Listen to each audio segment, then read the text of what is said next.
This rally in Virginia, there was a push to remove Confederate statues in many places, including in Jacksonville.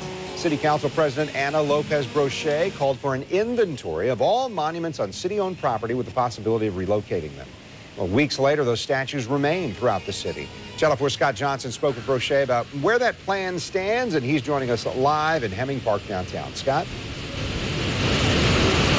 Well, Brochet tells me that now the inventory of all the statues is complete. The next step moving forward, learning whether or not they can be removed. This was delayed for a few weeks due to Hurricane Irma, but it is most definitely still on the table. Fishing in the pond at Confederate Park, I found Lamar King and a friend. Both tell me they frankly don't like the park having Confederate statues. Is it a hard memory to see those Confederate statues all over the place? Yes, it is hard memories to see them though, yes.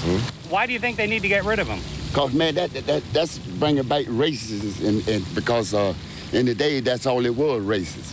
Nearby along Main Street, I found the opposite opinion. I don't believe in that. You don't believe in that? No, sir. Why not? Because I just believe it was not a racist thing. It was the war between the North and the South. History is history. I mean, it should be history. I mean, it should keep it up there for history. City Council President Ana Brochet now has compiled a list of 8 Confederate markers and 3 statues in the city. She's still looking at options to get them removed from city property. And I've asked questions of General Counsel here at the city in terms of understanding what laws, what processes, what are the options with respect to monuments. But Brochet is also looking at other options, like perhaps putting up new monuments that fill in the gaps of Jacksonville's history.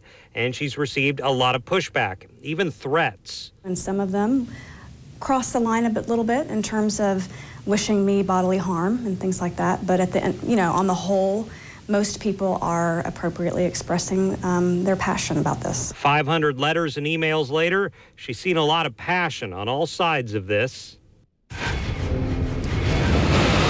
So Brochet right now waiting on the General Counsel, the City Attorney's Office, to get her word on whether or not here at City Hall they can make the decision to remove the statues or possibly put in other statues that some people feel are better representative of Jacksonville's full history. We're live downtown at City Hall. Scott Johnson, Channel 4, the local station. Scott, what happened in Charlottesville isn't as visible or in the spotlight as much as it was weeks ago. So does the council president think that she still has the political momentum to get something done here?